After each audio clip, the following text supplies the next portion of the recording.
Puji Tuhan, selamat malam Bapak Saudara, Salam, selamat berjumpa kembali malam hari ini dalam online discipleship revival data ministry. Oke, Bapak Saudara, malam hari ini kita boleh kembali berkumpul untuk bersama-sama melanjutkan materi pelajaran kita ya.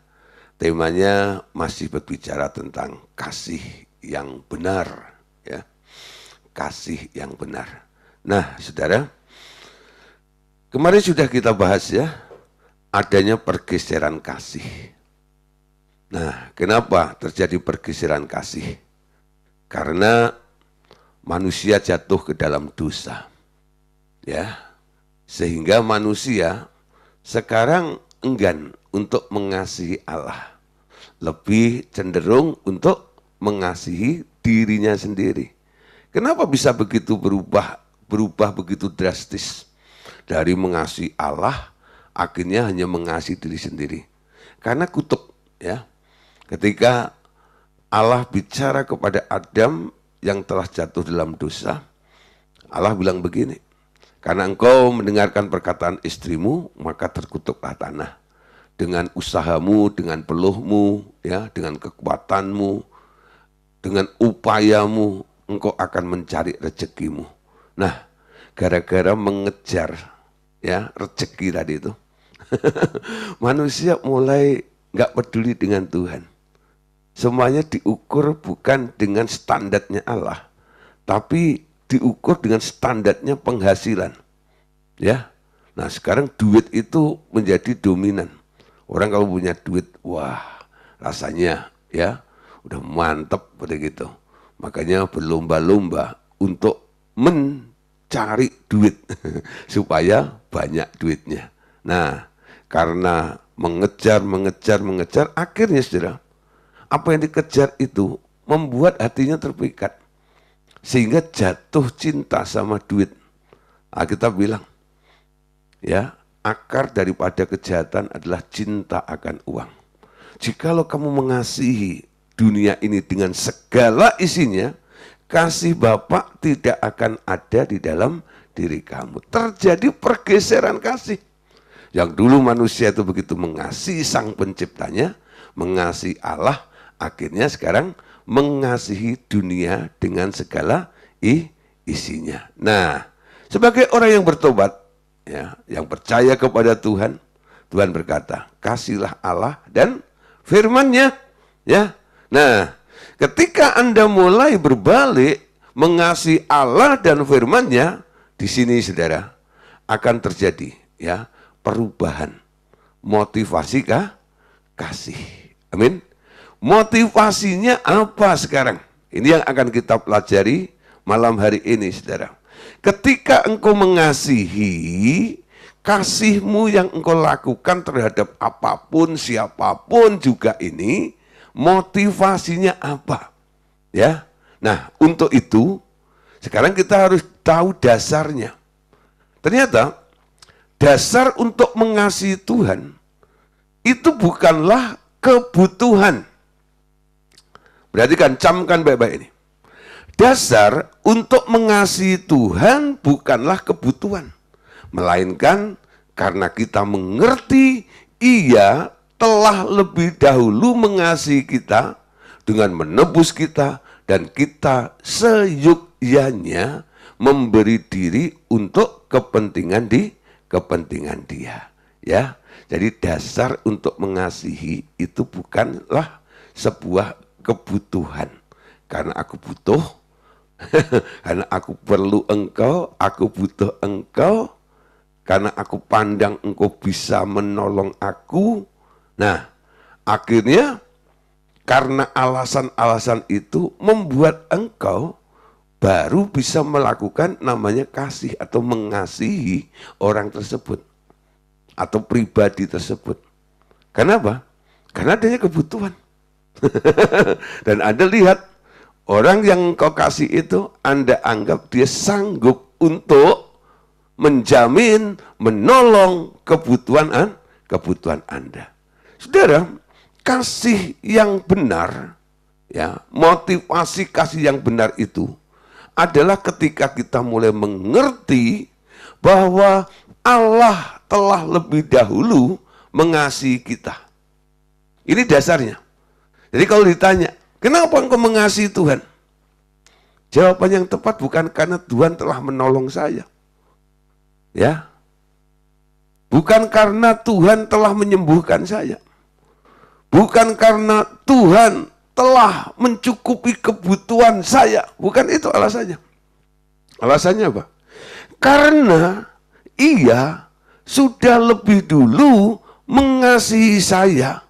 Sehingga saya yang ditebus oleh karena kasih-Nya itu, seyogyanya sekarang saya boleh memberi diri untuk kepentingan Dia sebagai ekspresi atau wujud kasih saya kepada Tuhan. Nah, yang kasihnya kepada Tuhan masih belum seperti ini. Artinya Anda perlu perbaikan. Motivasinya perbaiki. Banyak orang kasihnya cepat luntur. Kecewa di tengah jalan. Kenapa? Karena motivasi.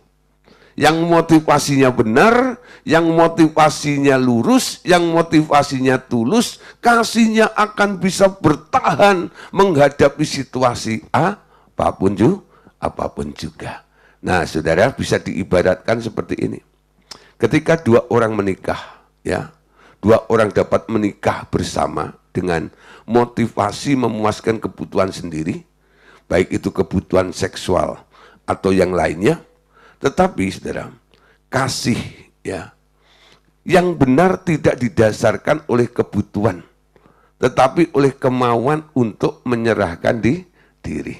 Nanti Anda perhatikan saudara, kalau ada orang menikah, kalau motivasinya adalah kebutuhan untuk kepuasan, baik secara seksual atau apapun ya, karena butuh teman ya dan sebagainya. Nah, ini motivasinya kurang bagus. Ya, karena apa? Dasarnya hanya kebutuhan saja. Tapi kasih yang benar tidak didasarkan oleh sebuah kebutuhan, tapi adalah tekad kemauan orang itu untuk menyerahkan dirinya. Amin. Ya saudara, kita dasari dengan beberapa ayat lebih dahulu dari 1 Yohanes pasal 4 ayat 19. Kita baca sama-sama ya. 1 Yohanes 4 ayat 19. Kita mengasihi karena Allah lebih dahulu mengasihi kita. Amin. Kita mengasihi alasannya karena Allah lebih dahulu mengasihi kita. Kan ada lagunya. Ya, semua ayat-ayat ini kayaknya pernah dibuat lagu. Mengasihi, mengasihi lebih sungguh. Tuhan lebih dulu mengasihi kepadaku. Mengasihi, mengasihi lebih sungguh. Kenapa? Tuhan lebih dulu mengasihi kita. Amin. Anda nggak bisa mengasihi Tuhan kalau Anda nggak dikasihi Tuhan oleh Tuhan lebih dahulu. Amin. Nah, kapan Allah mengasihi Anda? Ketika Anda masih berdosa. Ya. Ketika Anda masih jauh dari Tuhan. Dia sudah mengasihi Anda. Makanya karena begitu besar kasih Allah akan dunia ini, sehingga Ia mengaruniakan anaknya tunggal, supaya yang jauh, supaya yang tersesat, supaya mereka yang belum selamat itu boleh diselamatkan dan kembali kepada Allah. Itu tujuannya. Nah, setelah Anda boleh balik, kembali kepada Allah, boleh mengenal Allah. Kalau kita mengasihi Allah saat ini, karena kita ingat kasih-Nya, ingat kebaikannya, dan anugerahnya. Nah, tebus kita, amin. Ingat selalu, kalau Anda mau mundur, Anda mau kecewa dengan Tuhan, ingat kasih-Nya, betul? Ketika engkau ingat kasih-Nya Tuhan, Anda gak akan undur. Saya ingat lagu Pantai Kosta kuno, saudara. Dulu, saudara, saya sering mendengar orang tua saya, itu kan pendeta ya, sering nyanyi, ya. dalam pelayanan di kampung tuh dia nyanyi begini. Bila ku ingat cinta Tuhanku, ku tak mau undur lagi. Bila ku ingat cinta Tuhanku, ku tak mau undur lagi. Ya, lagunya simpel. Bila aku ingat cintanya Tuhan, aku nggak mau undur. Aku nggak mau berkhianat.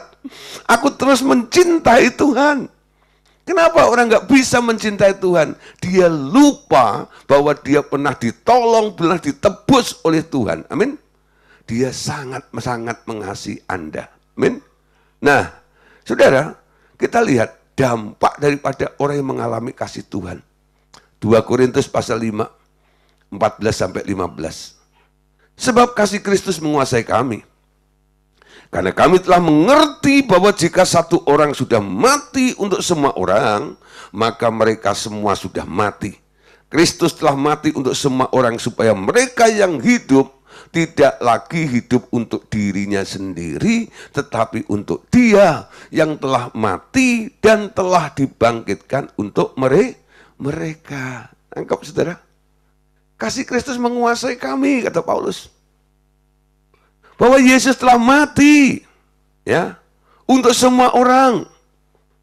Dan Paulus menganjurkan supaya mereka yang hidup tidak lagi hidup untuk dirinya sendiri, egosentris, ya, tetapi untuk Dia yang telah mati dan telah dibangkitkan untuk kita. Amin.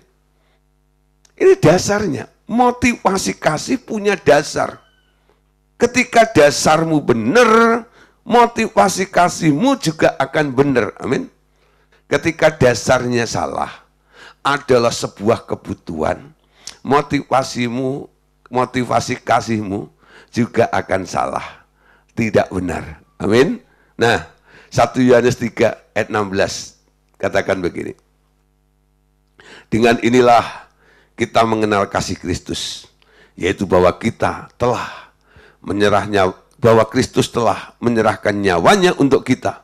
Jadi, kita pun wajib menyerahkan nyawa kita untuk saudara-saudara seiman kita. Nah, saudara, jadi ekspresi kasih Anda itu, ya, ketika Anda mengenal tentang kasih Kristus yang telah menyerahkan nyawanya untuk kita.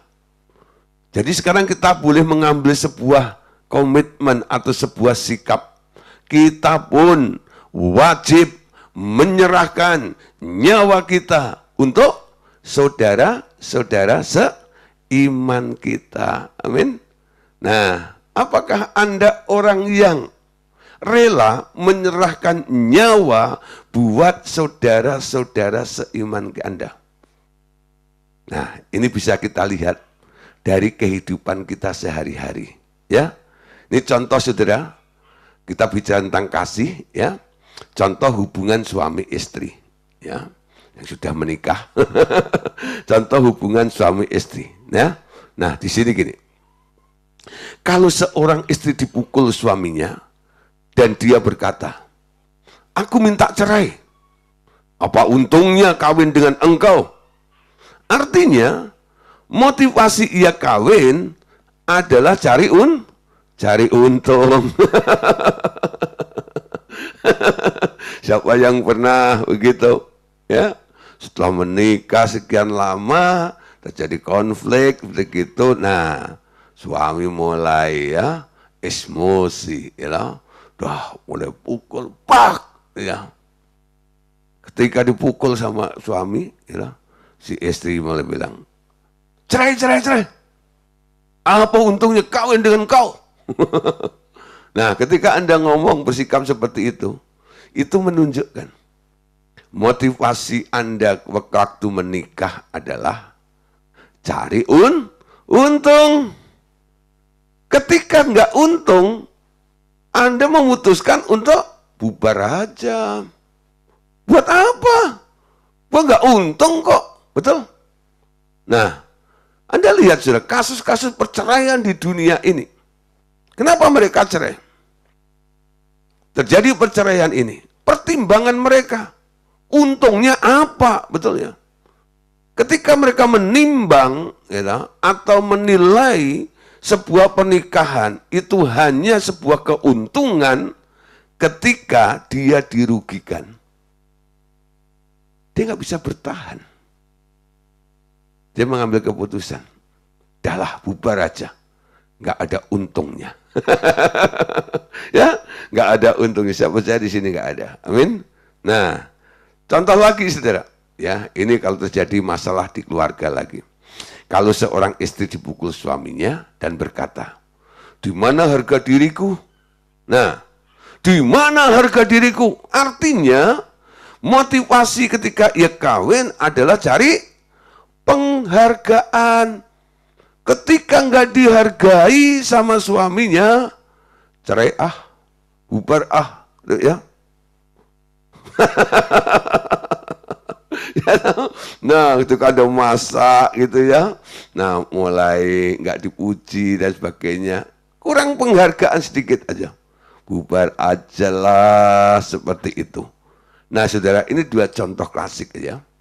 Jadi apakah hubunganmu suami istri dan membangun kasih, membangun cinta itu dasarnya cari untung atau cari happy, cari bahagia. Ya, ada orang kadang-kadang ketika mau menikah, lalu saya mulai ya karena mereka mau saya berkati, makanya saya bikin pranikah. Ya, ketika saya konseling pranikah, saya tanya awalnya, kenapa kalian mau menikah? Ya Pak, kata orang Pak, kalau menikah tuh seneng, happy Pak. Gitu ya. Saya bilang gini, kalau tujuanmu menikah happy, kamu akan kecewa. Karena pasanganmu belum tentu membuat kalian selamanya happy, saya bilang. Ya. Kalau kamu menikah tujuannya adalah cari untung, ya. Ketika pasanganmu nggak bisa menguntungkan Anda, engkau akan menyudahi, ya, menyelesaikan, bubar semuanya itu. Coba cari alasan dulu yang tepat. Kenapa engkau menikah? Nah, coba nanti saudara, kalau Anda punya anak sudah mulai menikah, mau menikah, tanya nih, kalau dia minta izin kepada Anda, Mah, Pak, ya, saya mau menikah. Nah, sini nak, papi tanya ya. Kamu menikah, untuk apa kamu menikah? Wow, ini penting. Supaya Anda tahu tujuannya, dasar mereka menjalin hubungan untuk melanjutkan ke dalam pernikahan itu apa. Dan nanti kalau Anda melihat signalnya di mana, oh lagi cari untung nih, mau cari happy ini, kasih nasihat nih, ya, ngomong dulu pahitnya, ya. Supaya apa? Ketika hari itu tiba, kondisi itu terjadi, mereka sudah siap. Dan itu bukan goal, itu bukan tujuan daripada seorang menikah.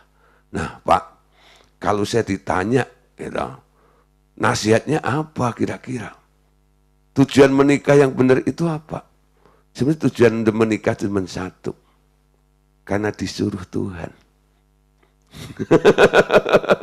Disuruh Tuhan.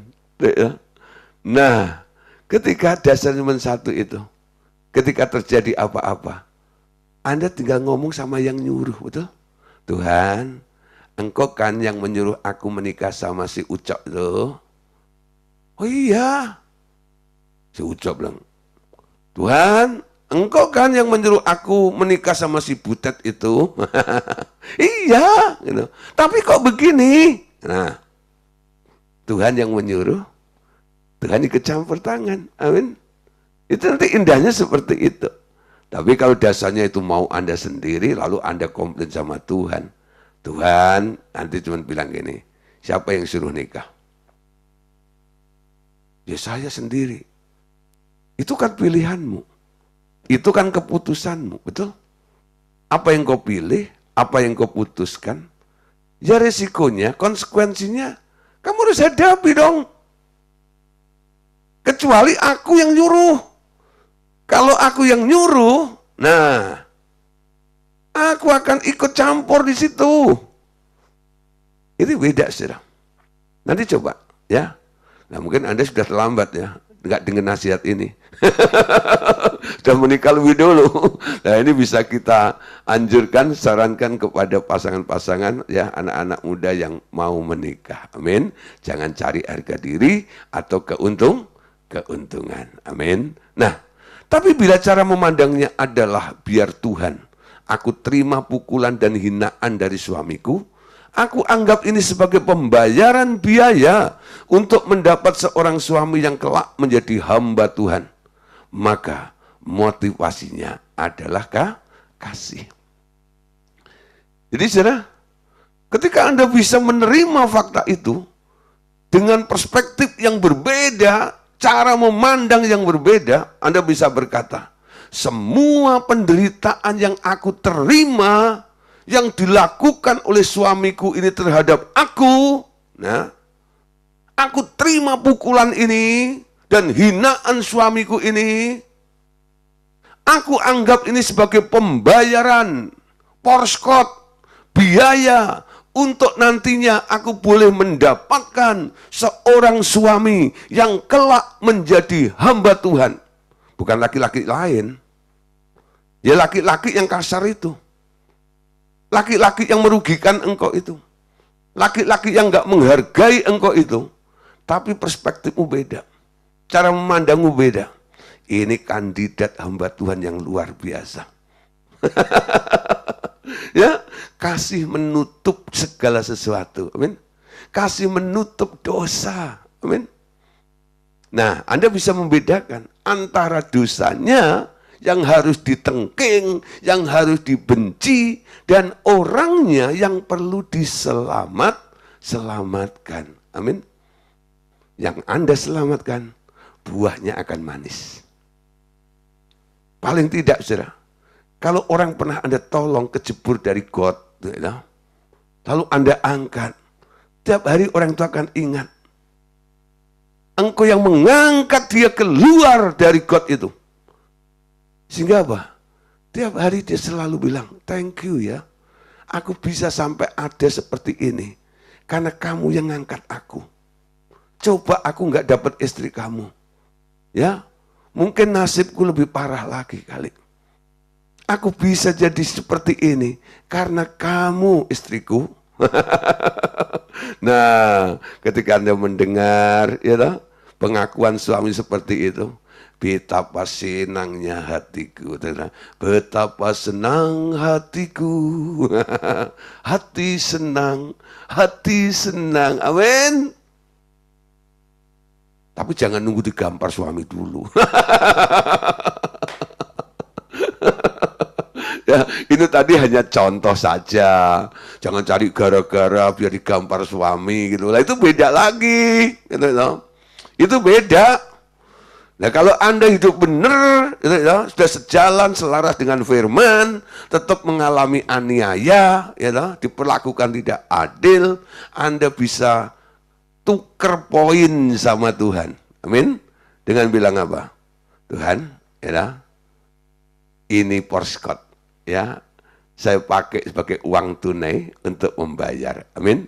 Jadi bisa dikatakan begini, semakin besar aniaya, semakin banyak ia membayar harga. Semakin ia boleh meminta Tuhan jadikan suaminya sebagai hamba Tuhan yang berkualitas. Amin.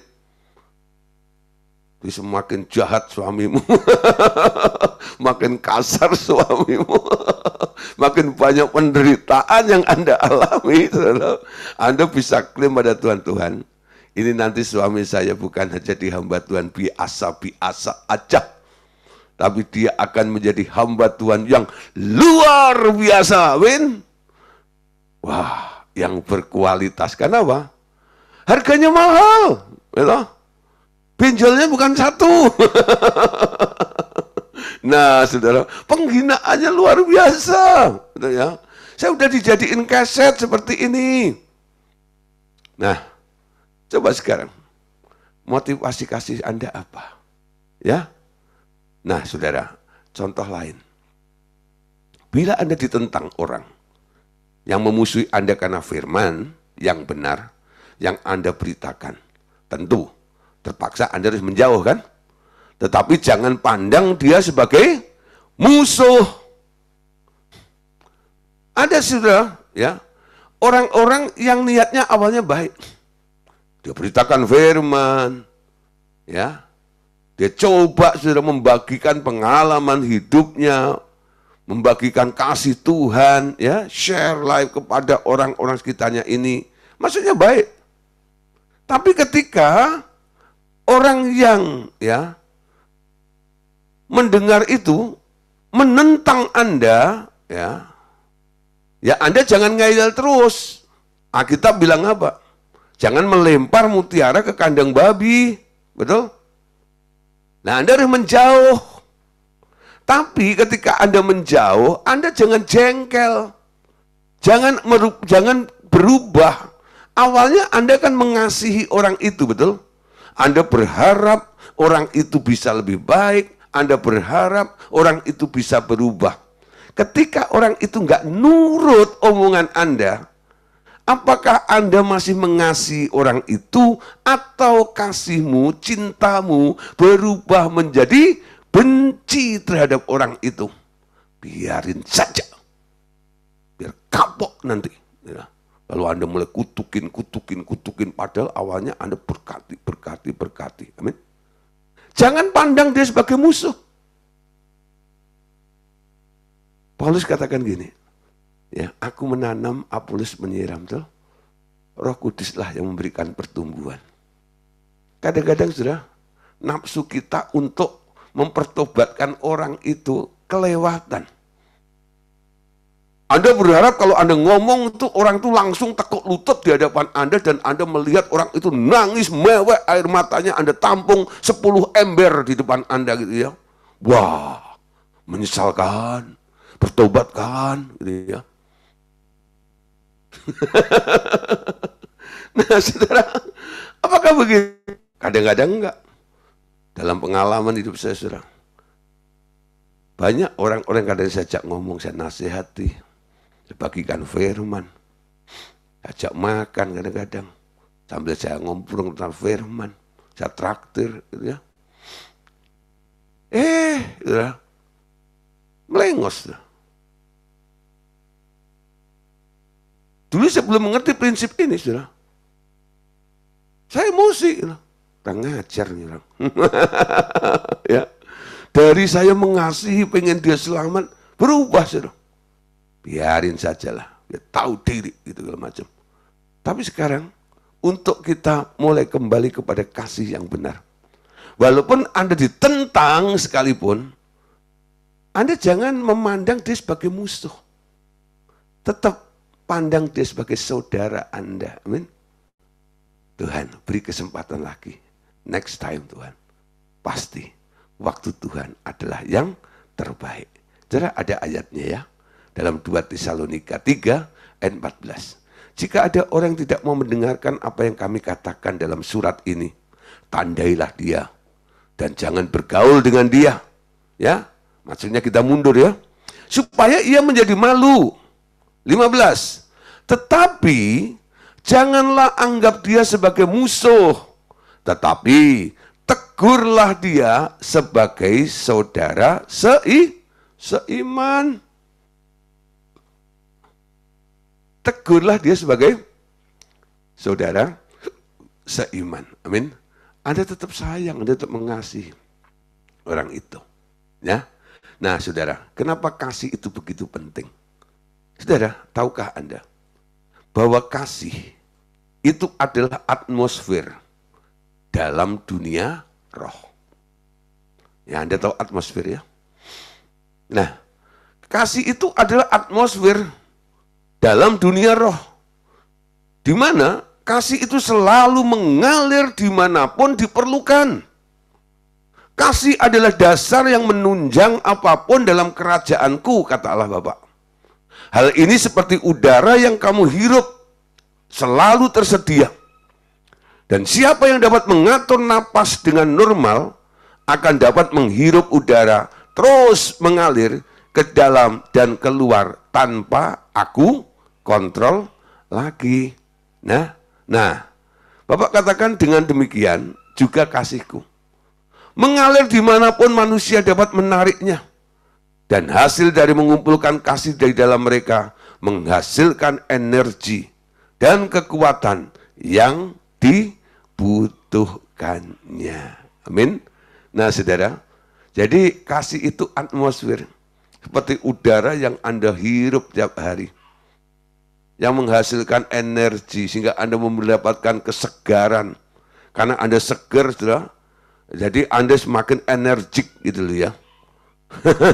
Nah, oleh karena itu, kalau kasih itu adalah atmosfer, tinggallah di dalam kasihku, kata Bapak, yang sempurna, dan kekuatanmu akan tumbuh dengan normal.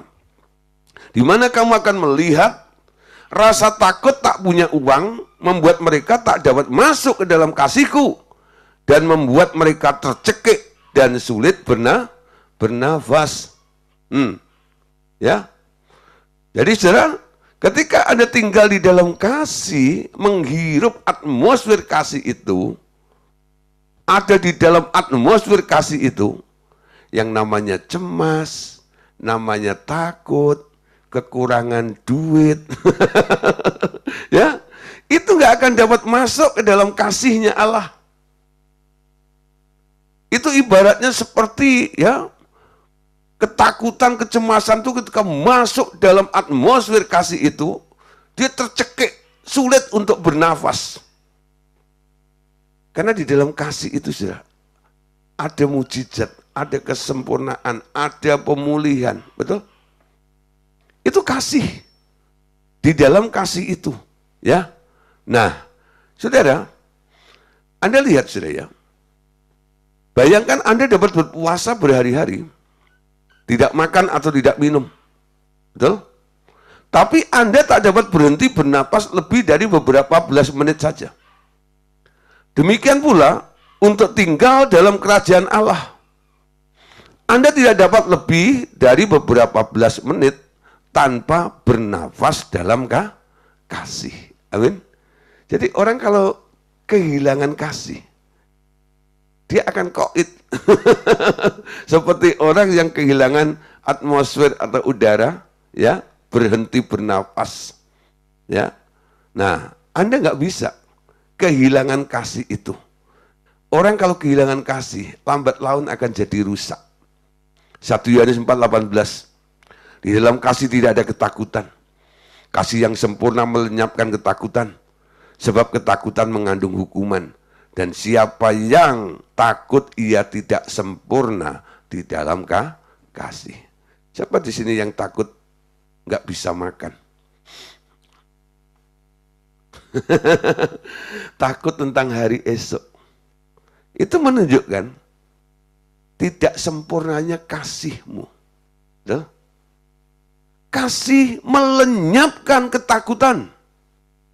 Kasih melenyapkan kekhawatiran, betul? Di dalam kasih tidak ada ketakutan. Coba Anda lebih mengasihi Tuhan. Faktor apapun yang membuat akhirnya Anda menjadi takut.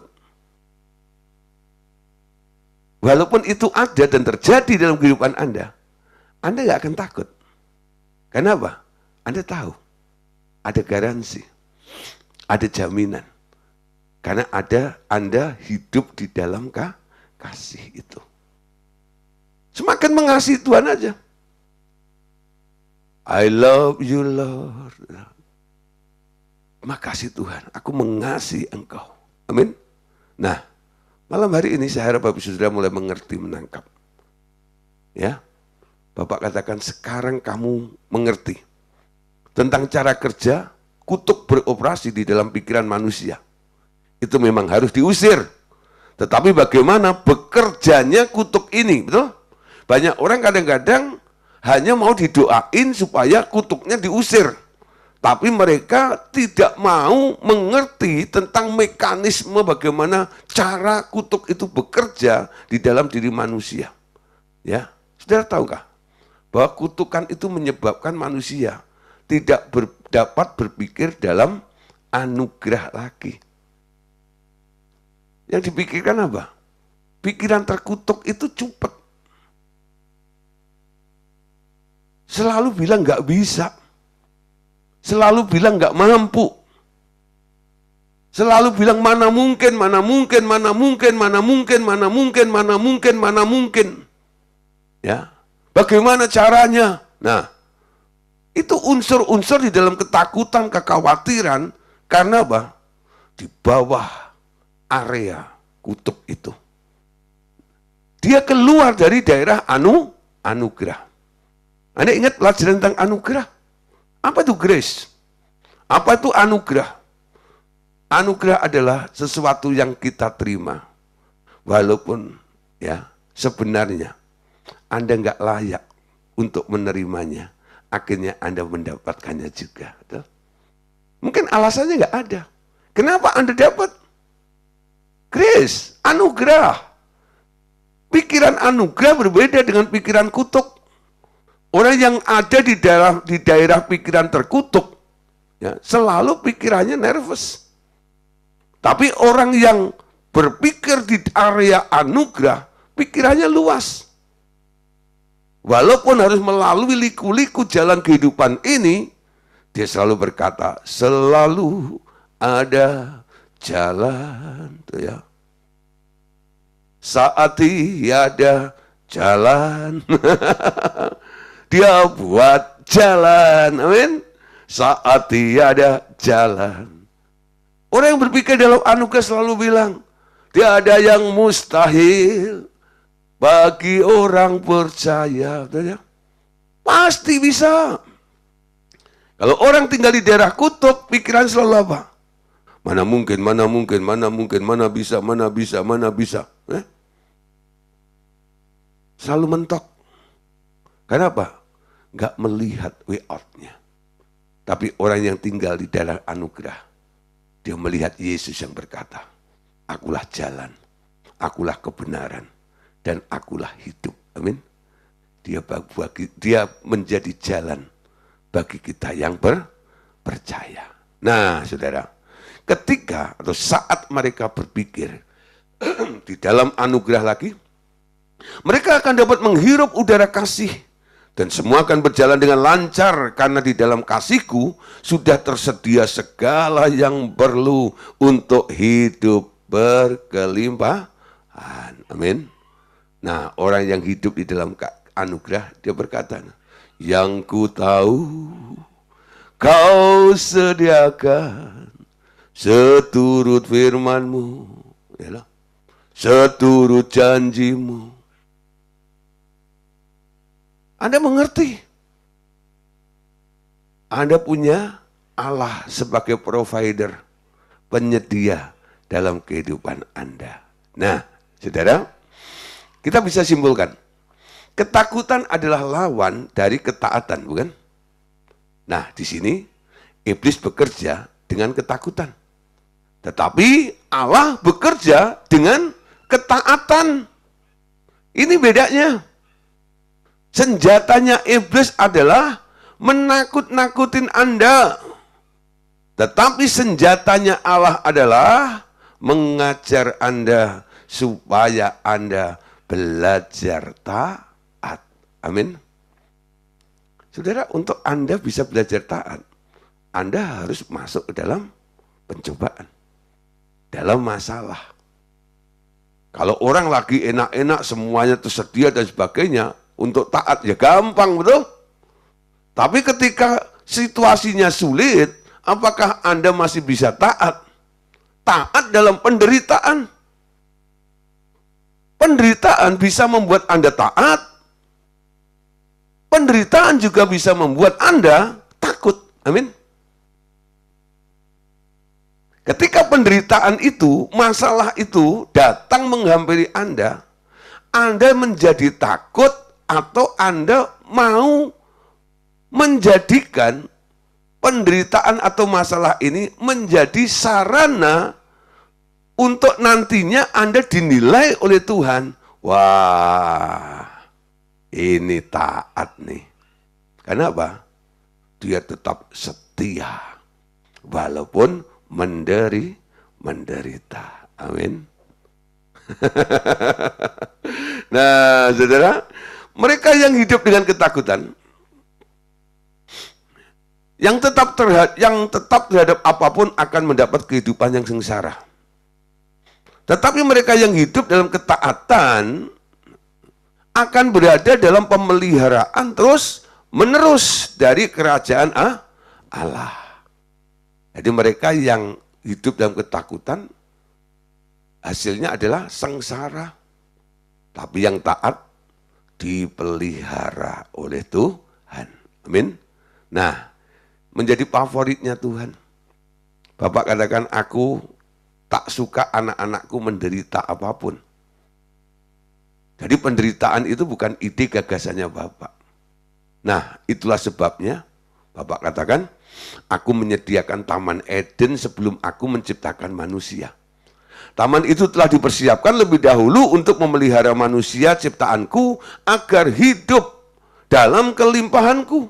Kasihku selalu menyediakan segala yang diperlukan anakku. Amin.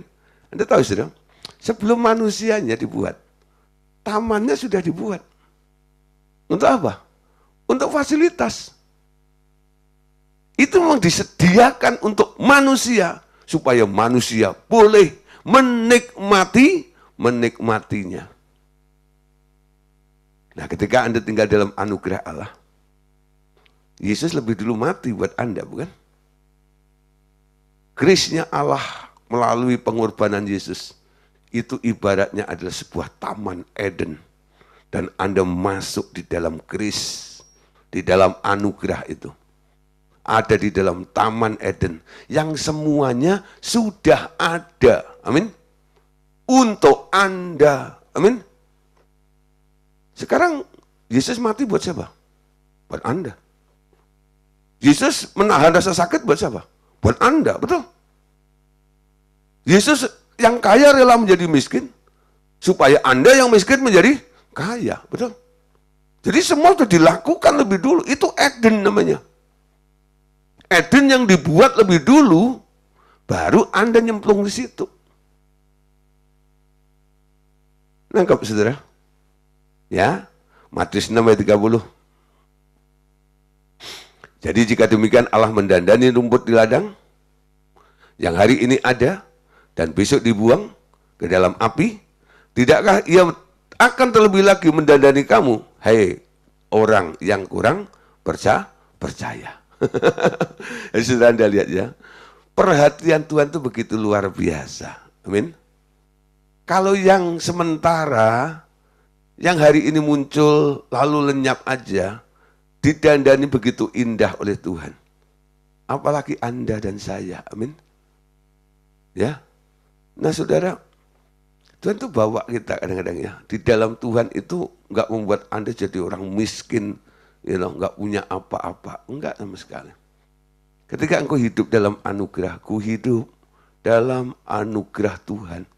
Ketika kita hidup dalam anugerah Tuhan, Tuhan bawa Anda ke level yang lebih tinggi lagi. Ya, benar saudara.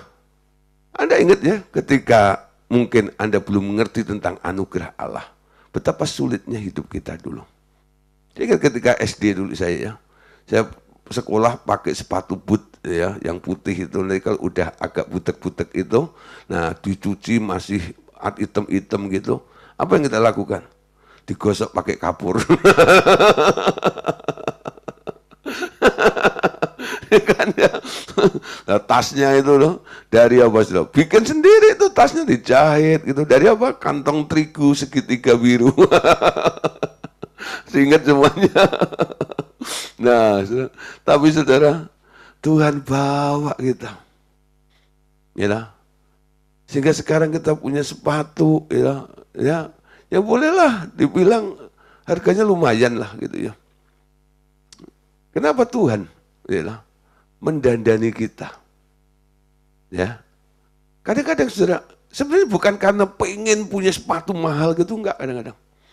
Tapi kadang-kadang hal itu memang dibutuhkan. Kadang-kadang saya harus ketemu dengan orang-orang yang levelnya ya ekonomi menengah ke atas seperti itu.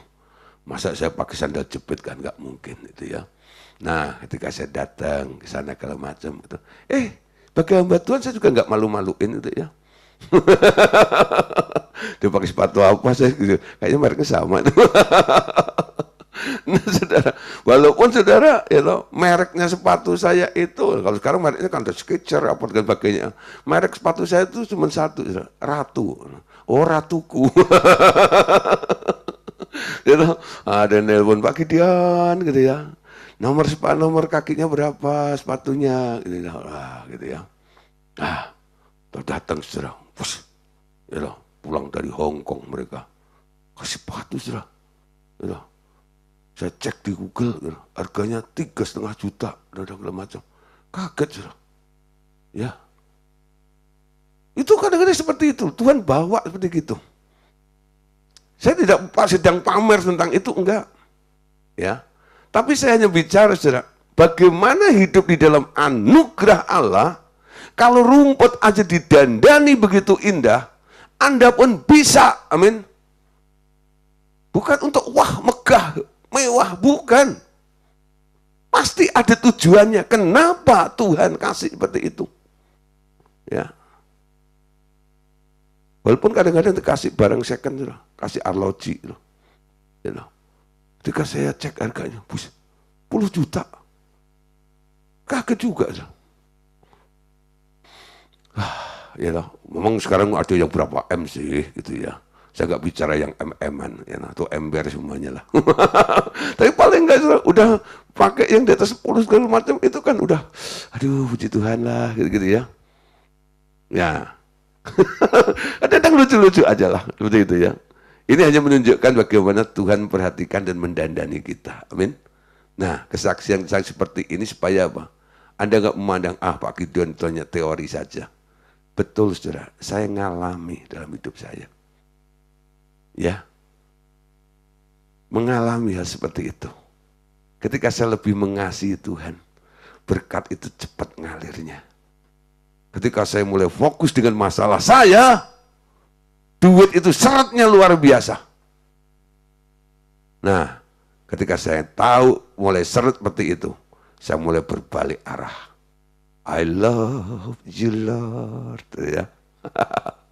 Nah, saudara, tahu-tahu saudara, ada tok-tok wow. Ya.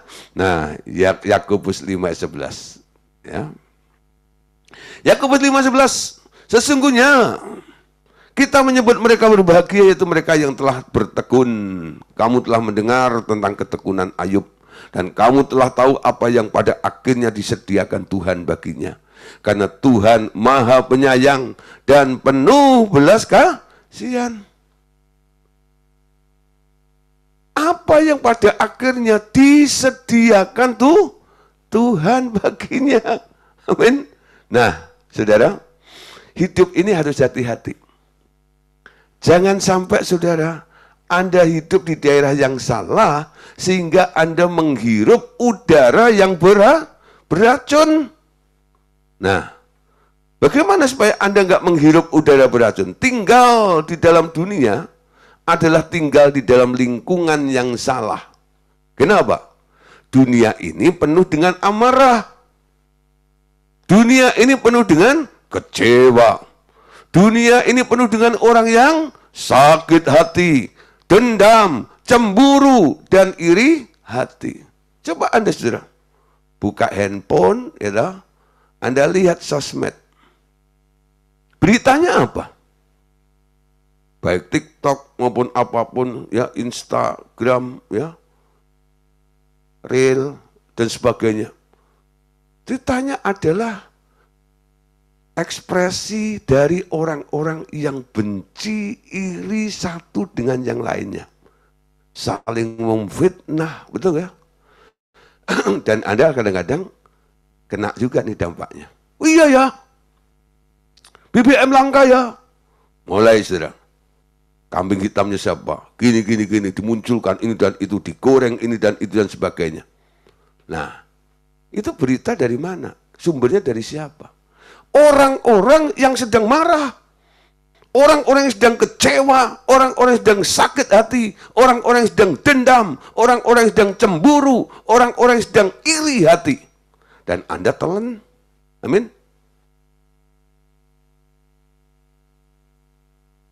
Lalu Anda ceritakan juga kepada orang lain. Anda racuni orang lain juga dengan berita yang seperti itu. Sehingga orang itu mulai, wah, berpikir dari tadi damai, sekarang mulai goyah. Oh iya ya, gimana kalau sampai nggak bisa beli bensin? Oh gimana ya, gini-gini. Oh gini-gini. Wah, dan sebagainya. Nangkep saudara. Jadi dunia ini memang lingkungannya kotor. Udaranya beracun. Nah, mereka yang hidup secara duniawi terus-menerus menghirup udara beracun macam begini.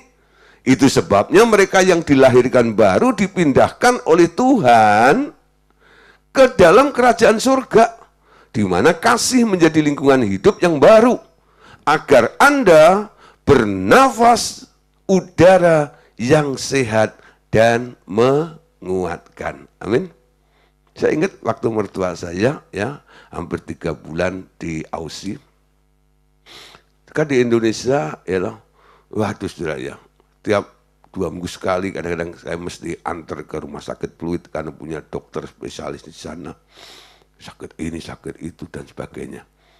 Ketika dia nengok adik-adiknya istri saya di Aussie, dia 3 bulan di sana. Di sana nggak bergantung sama obat ini, obat itu.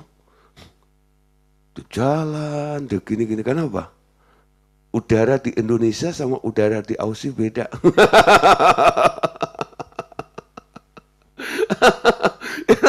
Di sini sudah keluar sedikit sudah asap knalpot. Ya, nah, langitnya sudah abu-abu. Gitu, ya. Beda sudah. Tercemar. Pencemaran terjadi. Nah, di negara-negara yang masih menjaga itu, kebersihan, ya, keaslian seperti itu, udaranya lebih sejuk dan membuat orang lebih sehat di situ. Ya. Dulu saya pernah dengar juga kesaksian dari Bu Bea, ya, waktu dia pergi, ya, ke New Zealand, ya, itu ada mertuanya kan di sana itu. Wah, di sana tuh itu namanya biasanya di Jakarta di sana nggak ada lagi. Ya. Nah, ini contoh saja, saudara. Anda tinggal di mana? Lingkunganmu seperti seperti apa? Amin. Anda sedang menghirup udara segar, udara sehat, atau udara yang beracun. Amin. Nah, saudara, Galatia 5, 19-21. Perbuatan daging telah nyata, yaitu percabulan, kecemaran, hawa nafsu, penyembahan berhala, sihir, perseteruan, perselisihan, iri hati, kemarahan, kepentingan diri sendiri, percecokan, perpecahan, kedengkian, mabuk-mabukan, pesta pora, dan sebagainya. Terhadap semuanya itu kuperingatkan kamu seperti yang telah kulakukan dahulu, bahwa siapa saja yang melakukan hal demikian tidak akan mendapat bagian dalam kerajaan Allah. Jadi semua unsur yang di atas ini nggak ada di dalam kerajaan Allah. Ini adanya di luar kerajaan Allah, amin. Yaitu di dunia ini, yang disebut perbuatan daging. Nah, kalau di dalam kerajaan Allah, unsurnya beda, amin. 1 Yohanes 4 ayat 8. Siapa yang tidak mengasihi, ia tidak mengenal Allah, sebab Allah adalah kasih, amin. Tanda orang mengenal Allah adalah hidup di dalam kasih. Nah, saudara, orang yang terus-menerus menghirup udara yang beracun, lama-lama membuat perasaannya jadi tumpul. Ya. Nah, nanti marganya si tumpul namanya, ya. Tumpul, ya. Bapak bilang begini, ada hal lain yang kamu perlu tahu, anakku, yaitu kekuatan untuk meraih berkatku datang dari kesadaran akan kasihku. Mereka yang tidak pernah mengasihi juga tidak akan pernah mengerti kasihku. Mereka yang mempraktekkan kasih terhadap saudara-saudara mereka akan lebih mudah mengerti kasihku dan menyesuaikan diri mereka kepada hal ini. Amin. Gampang ternyuh. Ya. Gampang praktek. Nah, tapi ada hal lain. Mereka cenderung menjadi sulit mengambil kasihku dan mereka diracuni oleh udara yang beracun dari dunia ini. Kenapa? Karena mereka bernapas dalam kebencian, bernapas dalam prasangka, bernapas dalam iri hati, bernapas dalam ketakutan yang membuat mereka terpusat pada diri sendiri dan cenderung mengontrol orang lain dalam rangka mengamankan kepentingan mereka sendiri.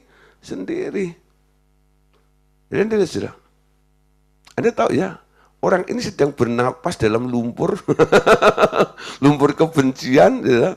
Atau dia itu Anda kan bisa mengerti, hati-hati loh, tuh kayaknya lagi nggak enak itu, ya, hatinya kayak nggak enak tuh. Itu artinya dia sedang menghirup udara beracun. Apa yang dihirup? Ya mungkin racun kebencian tadi itu. Pasti sudah ekspresinya berbeda, betul? Buru-buru bisa senyum, ya. Kenapa? Karena benci. Mukanya merah, pasti akan geram seperti gitu. Anda bisa lihat dari ekspresi wajahnya saja. Nah, Efesus 4 ayat 17-20 katakan, sebab itu kukatakan dan kutegaskan ini kepadamu di dalam Tuhan.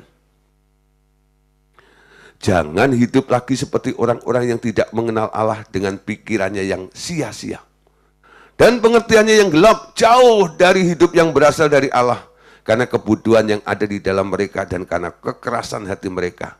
Perasaan mereka, ya, perasaan mereka, nanti telah tumpul, ya, perasaan mereka telah tumpul, sehingga mereka menyerahkan diri kepada hawa nafsu dan dengan serakah mengerjakan segala macam perbuatan cemar. Tetapi bukan dengan demikian kamu belajar mengenal kasih. Pikiran yang sia-sia, gelap, bodoh, ya. Karena keras hatinya membuat perasaan mereka menjadi tumpul, ya. Nah, saudara, contoh ya, sebagai contoh nih, seorang yang mengadopsi seorang anak jalanan, ya, ini contohnya ya. Nah, ketika seseorang mengadopsi seorang anak jalanan, masalah yang paling utama datang dari kesulitan untuk membuat mereka menyadari bahwa mereka itu disayangi. Tuh. Ini faktor ini pertama, ya. Nah, kenapa? Karena di dalam diri anak jalanan ini begitu banyak karakter egoistis telah tumbuh dalam mereka selama atau semasa tidak memiliki kasih.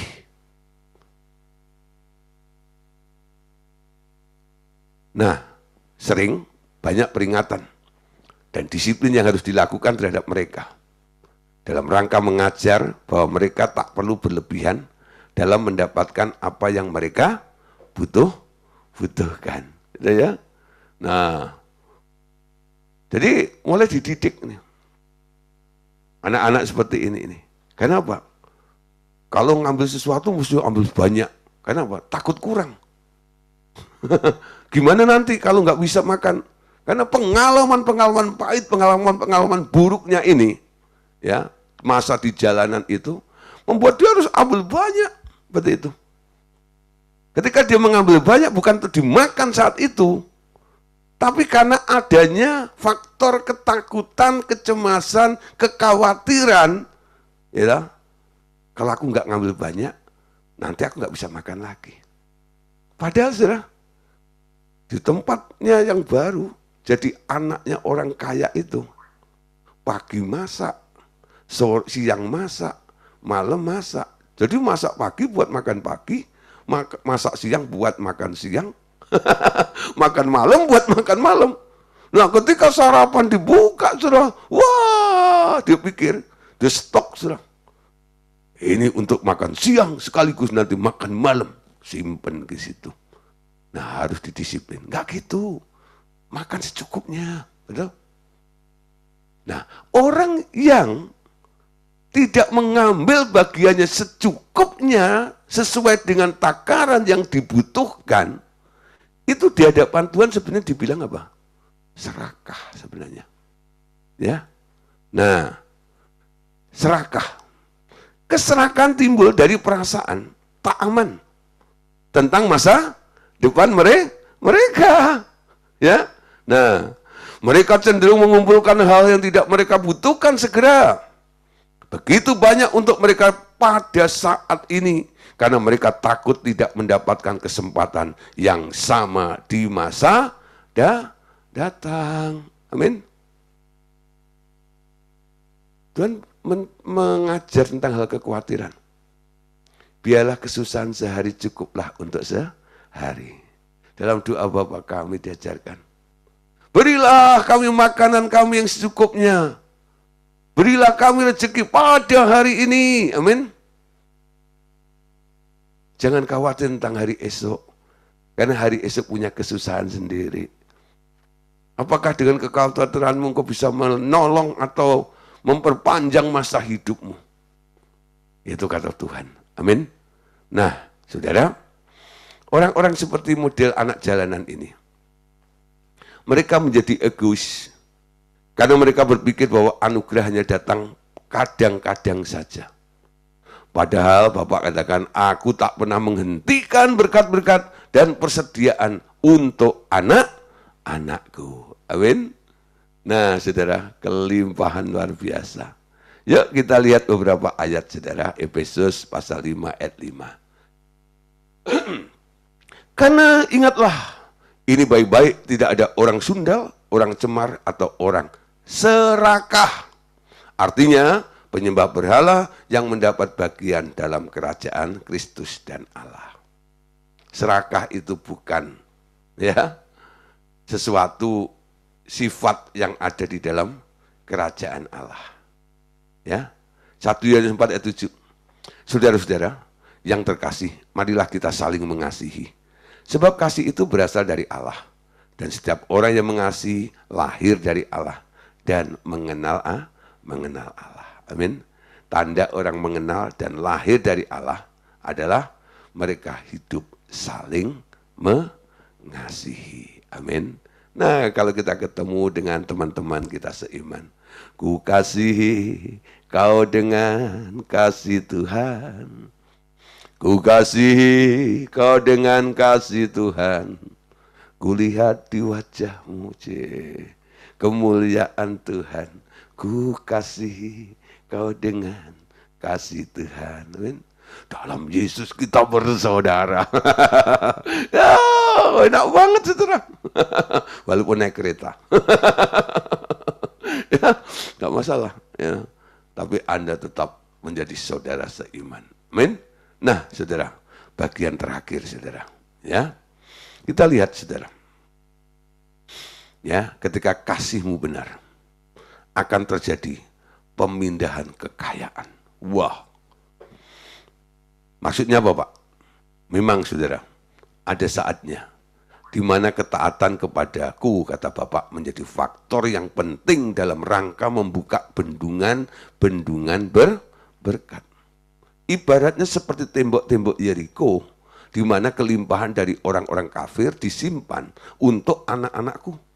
Harus direbut dengan suatu cara agar kuasaku dapat menembus kekuatan kegelapan atau kekuatan manusia yang menyimpan berkat itu.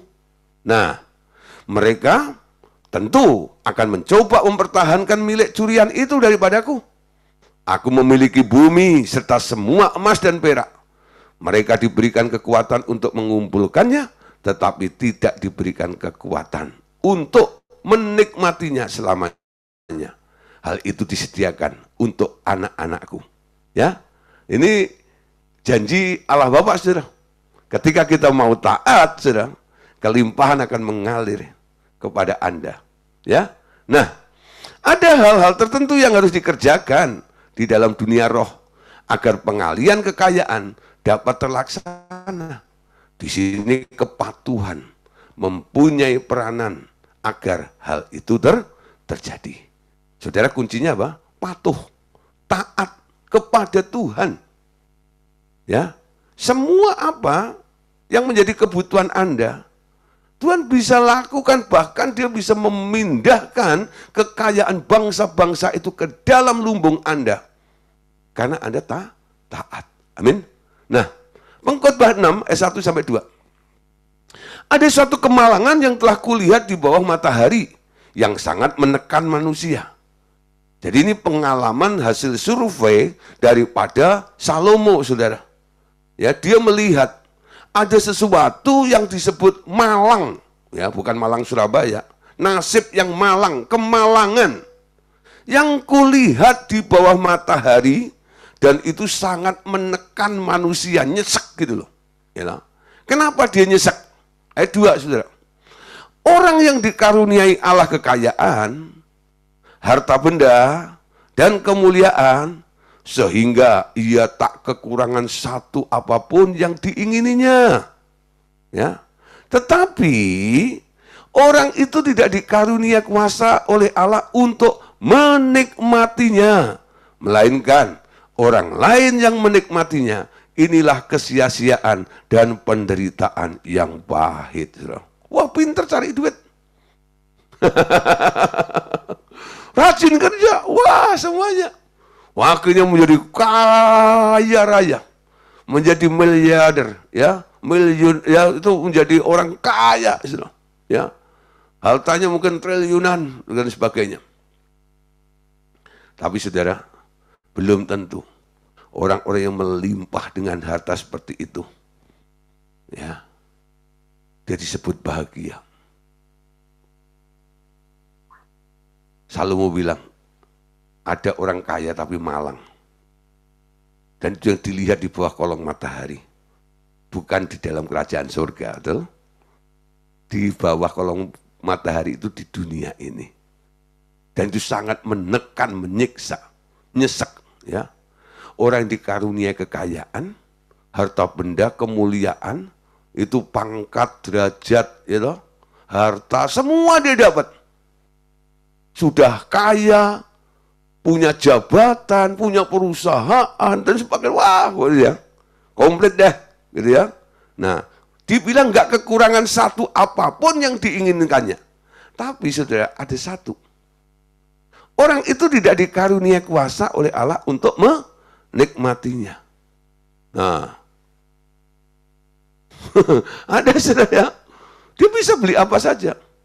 Tapi nggak boleh makan, nggak boleh makan ini, nggak boleh makan itu. Sementara yang lain gitu, waduh, bisa makan combro, bisa makan ini. Dia bilang nggak boleh, makanannya semuanya, semua serba sudah steril gini. Karena apa? Ada sesuatu.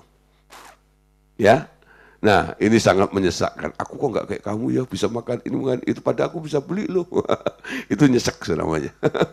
Nah, Amsal 13 ayat 22. Orang baik meninggalkan warisan bagi anak cucunya, tetapi kekayaan orang berdosa disimpan bagi orang benar.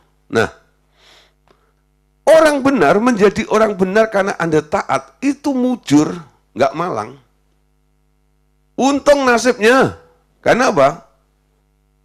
Orang baik meninggalkan warisan bagi anak cucunya, dan kekayaan orang berdosa atau orang fasik disimpan bagi orang benar. Karena kita bilang, kalau ada orang fasik tambah kaya, kamu jangan iri. Dia hanya bisa ngumpulin. Satu kali nanti, itu hartanya akan mengalir kepada orang benar. Siapa orang benar? Wah, angkat tangan semuanya pasti. Oh, saya, karena apa? Dengar mengalir ini kan. Dengar mengalir ini. Tapi kalau dituntut, jadilah orang benar gini. Nah, nggak berani angkat tangan. Tapi dengan janjinya bahwa kekayaan orang berdosa, orang dunia, orang fasik akan mengalir kepada orang benar, semua angkat tangan. Karena apa?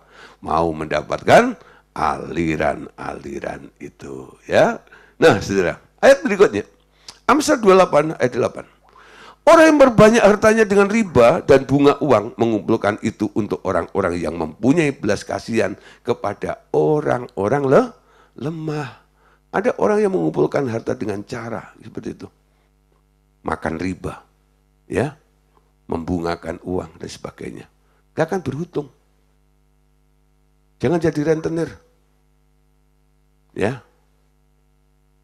Nah, hartanya akan jatuh kepada orang yang punya belas kasihan. Ketika engkau sering memperhatikan orang kurang gitu ya, Anda menolong tanpa pamrih, dinilai oleh Tuhan. Itu alamat, saudara. Satu kali, saudara. Karena Anda harus memberkati orang lain. Tuhan juga harus memberikan Anda berkat supaya apa? Anda bisa memberkati orang lain juga, amin. Kenapa? Setiap berkat itu diberikan kepada Anda, tidak ada simpan untuk dirimu. Tapi untuk memberkati orang-orang yang membutuhkannya. Betul? Dan Anda menjadi perpanjangan tangan Tuhan. Amin. Ayat terakhir, saudara. Nah, ini contoh benar-benar bahwa kekayaan bangsa-bangsa mengalir kepada orang-orang pilihannya dan orang-orang benar. Keluaran 3 ayat 21 sampai 22. Dan aku akan membuat orang Mesir bermurah hati terhadap bangsa ini.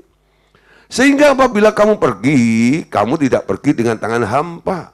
Tetapi tiap-tiap perempuan harus meminta dari tetangganya dan dari perempuan yang tinggal di rumahnya barang-barang perak dan emas dan kain-kain yang akan kamu kenakan kepada anak-anakmu laki dan perempuan. Demikianlah kamu akan merampasi orang Mesir itu.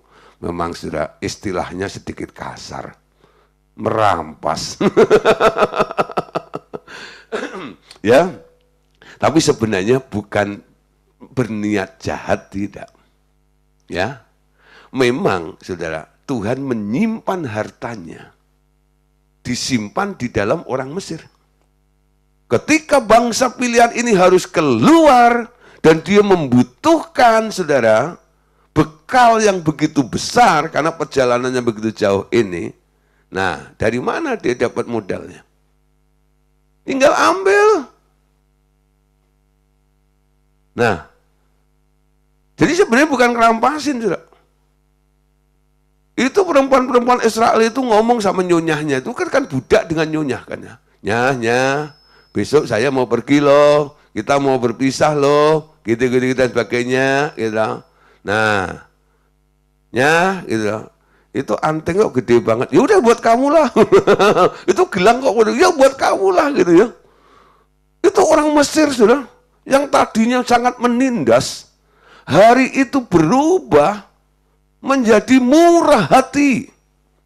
Sehingga, saudara, apapun yang diminta oleh orang Israel itu dikasih semuanya, saudara.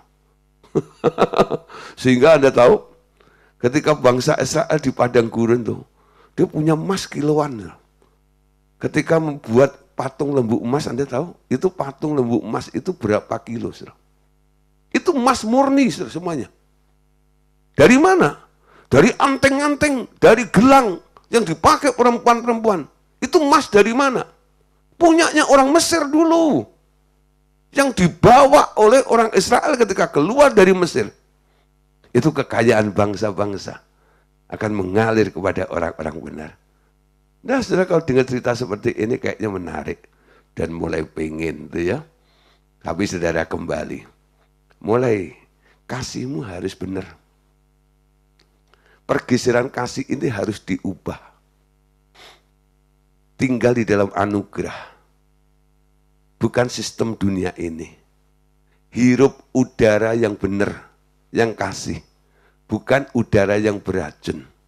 Belajar untuk menjadi taat, patuh kepada Tuhan. Ya, dia punya kewajiban mendandani Anda, mensuplai Anda, jadi provider dalam kehidupan Anda. Ini sangat luar biasa. Saya harap Bapak Saudara, kalau keadaanmu mungkin ya belum seperti apa yang dijelaskan oleh firman Tuhan malam hari ini. Nomor 1, cek motivasi kasihmu. Ya, kasih dasarnya bukan kebutuhan. Kasih dasarnya karena Tuhan lebih dulu mengasihi saya. Dan saya sekarang bersyukur kepada Tuhan. Amin. Tuhan Yesus memberkati kita semuanya. God bless you. Amin.